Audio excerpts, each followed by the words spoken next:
नमस्कार, आप सभी को मेरा हृदय से प्रणाम। मैं आपका अपना नरसिंह राष्ट्रभक्त। आज मैं बात करता हूं उत्तर प्रदेश की राजनीति की, क्योंकि 2027 के चुनाव आने वाले हैं। हमें एक अच्छा नेता चुनना है जो निस्वार्थ बुद्धि भाव से प्रदेश के सभी जाति वर्ग के भाइयों का एकदम बिना भेदभाव किए सेवा करे। तो सबसे पहले बात करते हैं उत्तर प्रदेश की तीन प्रमुख party, Bharatiya Janata party, Samajwadi party और बहुजन समाजवादी पार्टी। तो बहुजन समाज पार्टी का कोई वर्चस्व नहीं है, तो हमें बात करनी चाहिए सिर्फ समाजवादी पार्टी और भारतीय जनता पार्टी की। तो समाजवादी पार्टी 2012 से लेकर 2017 तक सरकार चलाई, जिसमें हमारे आज समाजवादी पार्टी के मुखिया माननीय अखिलेश यादव जी, जो पूर्व में सीएम भी उत्तर प्रदेश के रहे, उनका कार्यकाल बहुत ही अच्छा रहा। मैं तो उस समय बहुत छोटा था, तो इतना ज़्यादा जानकारी नहीं, लेकिन हाँ इतना पता है कि उस समय उन्होंने लखनऊ या जो आगरा एक्सप्रेस वे है ये बनाया, लखनऊ में मेट्रो बनाई, बहुत सारा गरीबों के लिए काम किया, लोहिया आवास योजना चलाई, और ये का पावर सेक्टर में काम किया, कॉर्पोरेट में काम किया, महिलाओं की सुरक्षा, स्वास्थ्य सुरक्षा के लिए एम्बुलेंस, 100 नंबर पुलिस की गाड़ी, बहुत सारे काम किए। और ये करना हर नेता का दायित्व होता। वो ये कहे कि नहीं मैंने किया, भाई करना तुम्हारा काम है, भाई हमारी सेवा करेंगे इसीलिए तो हमने वोट दिया।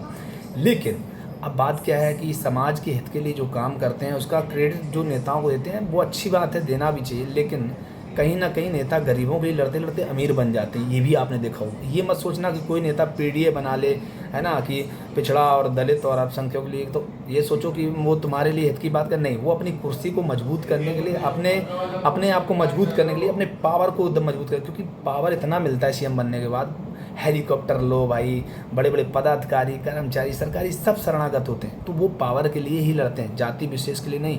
आप सोचो कि मेरी जाति का मेरे लिए सोचेगा, भाई ऐसा कभी नहीं होगा। वो अपने परिवार का नहीं होता है, सबसे पहली बात।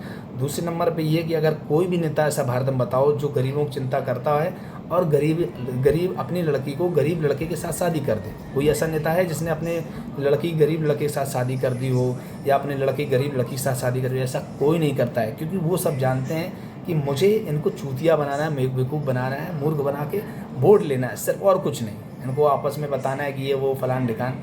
अब 2017 से लेकर 2026 तक जो माननीय योगी आदित्यनाथ जी ने कार्य किया उसकी भी चर्चा कर लेते हैं। तो हमारे प्रदेश में बहुत सारे ऐसे काम हुए जिसको लेकर हमें बहुत ही खुशी हुई। जैसे मान लीजिए माफियाओं को लेकर बहुत काम हुआ। माफियाओं की जो गंदगी थी हर राज्य में, या देख रहे हो आप आज भी है, लेकिन उत्तर प्रदेश में जो आज बहुत कम हुई है उनकी संख्या, मतलब जो जितने भी नहीं वर्ग के लोग थे बहुत ज़्यादा, मतलब जो मतलब अशांति फैलाए रहते थे, वो भी आज शांति में बिल्कुल रह रहे हैं उत्तर प्रदेश के अंदर।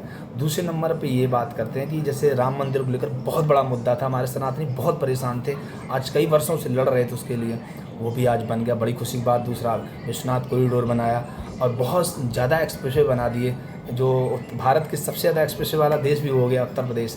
और तीसरे नंबर पर अगर हम बात करें तो एयरपोर्ट भी बने हैं, स्टेडियम बने हैं, बहुत सारे शिक्षाओं को लेकर, युवाओं के रोजगार को लेकर, मानिए काम इतने हैं। लेकिन ये सब काम करना हमारे नेताओं का दायित्व होता है। प्रमुख चीज़ें ये हैं कि हमें सुरक्षा क्या मिल रही है, हमें शिक्षा क्या मिल रही, हमारे समाज में भेदभाव तो नहीं हो रहा है। लेकिन कहीं ना कहीं 2012 से 17 के बीच में जो चुनाव पार्टी अपने आप को सरकार में रखी रही, उस पार्टी ने कहीं ना कहीं भेदभाव किया होगा, ये चीज़ें सामने आ रही हैं। तो ये चीज़ें जो भारतीय जनता पार्टी में शायद में कम मिलती हैं, क्योंकि अभी आप राशन को लेकर देख लो तो ऐसा नहीं है कि जिस वर्ग ने वोट ही नहीं दिया उस वर्ग को नहीं मिल रहा है। इसमें लग रहा है सबका साथ सबका विकास।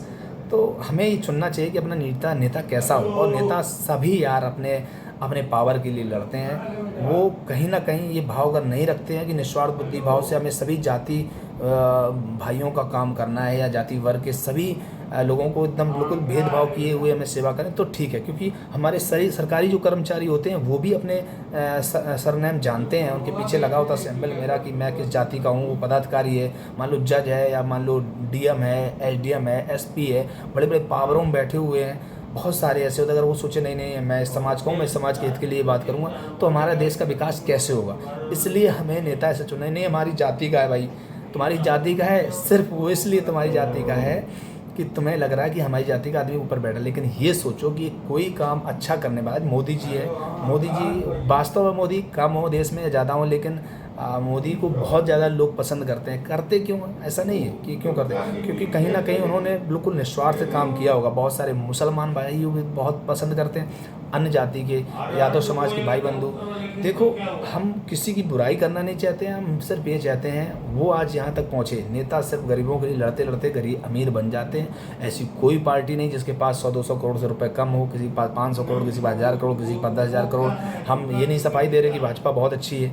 अभी नीट का पेपर लीक हो गया तो इसमें भी बहुत सारे लोगों ने ट्रोल किया, और हमारे उत्तर प्रदेश में बिजली का थोड़ा कम इस समय आ रहा है पावर, तो बिजली कम मिल रही तो लोग इसमें भी बहुत ज़्यादा उंगलियां उठा रहे हैं सरकार पर। ये छोटे छोटे मुद्दे हैं। पेट्रोल बढ़ गया भाई, दिन भर में लड़के 100-100 रुपये की सिगरेट पी जाते हैं, पता चलता बहुत सारे 100-200 कुछ नहीं होते, लेकिन 2 रुपये 5 रुपये पेट्रोल बढ़ने पर बहुत सारे हंगामे। ये मुद्दे नहीं होते। मुद्दे ये होते कि हमें व्यवस्था सुरक्षा क्या मिल रही है प्रदेश के अंदर या देश के अंदर, और हमारे जो भविष्य के लिए चिंता की जा रही है वो क्या की जा रही है। जब तक ये सब नहीं समझोगे तब तक अपने नेताओं के गुलाम बने रहोगे। नेताओं के गुलाम नहीं बन के रहना है। हमें आज़ादी अगर बाबा साहब भीमराव अम्बेडकर ने या फिर महान पुरुषों ने, क्रांतिकारियों ने दिलवाई या श्रमदान बनाया गया इसलिए क्योंकि हम लोग भी अपने हक के लिए लड़ सकें। और कोई अगर दबाव, किसी के ऊपर दबाव किया जा रहा है या किसी को पीछा खींचा जा रहा है, किसी को कमज़ोर किया जा रहा है, किसी के ऊपर प्रेशर किया जा रहा है, तो उसके लिए लड़ सकें, हम कमज़ोरों के मसीहा बन सकें। अब घर में बैठे हैं भैया, अरे हमारे घर में ये नहीं वो नहीं, अरे लड़ो भाई, लड़ोगे, संघर्ष करोगे, आप भी बन सकते हो भाई। कोई आदमी एकदम इतना बड़ा नहीं हो गया, वो तुम्हें मूर्ख बना के आगे बढ़ा है, लेकिन तुम्हें अगर भाव रखना है कि समाज के हित के लिए काम करना है तो तुम भी कर सकते हो। मेरा मानना सिर्फ है कि अच्छा लीडर चुनो जिसने अपने समाज के लिए, सबके लिए काम करे, सबके हित के लिए काम करे। जाति विशेष से उठकर काम करो, जाति वर्ग से जब उठकर काम करोगे, जाति धर्म से, तो बहुत ही अच्छा काम कर पाओगे आप। और ये नहीं कि मैंने सिर्फ एक समुदाय के लिए काम किया। अभी कोई भी लीडर होता है भाई, पावर में बैठ गया, इस देश के लिए सभी ने बहुत त्याग दिया है, बहुत बलिदान दिया है। हम कितने 250-300 वर्ष तो अंग्रेज़ों से और 500-600 वर्ष मुग़लों से गुलाम रहे। ये सब बातें अगर हम लोग पीछे की याद करेंगे तो आगे नहीं बढ़ पाएंगे। इसलिए मुझे पीछे से सीखना और आगे से बढ़ना, ये दिमाग में डालना है। नेता वही चुनो जो सबके लिए हितकारी हो, और ये नहीं कि नहीं भाई मैं तो समाजवादी पार्टी का हूँ या बीजेपी का हूँ, मैं तो अंधभक्त हूँ, कुछ भी करे ऐसा करे। भाई सत्य जो है उसके साथ खड़े हो जाओ, ऑटोमेटिक सब कुछ दिखने लगेगा। और नेता तो किसी का नहीं होता है, ये बस याद रखना। सभी को मेरा हृदय से प्रणाम।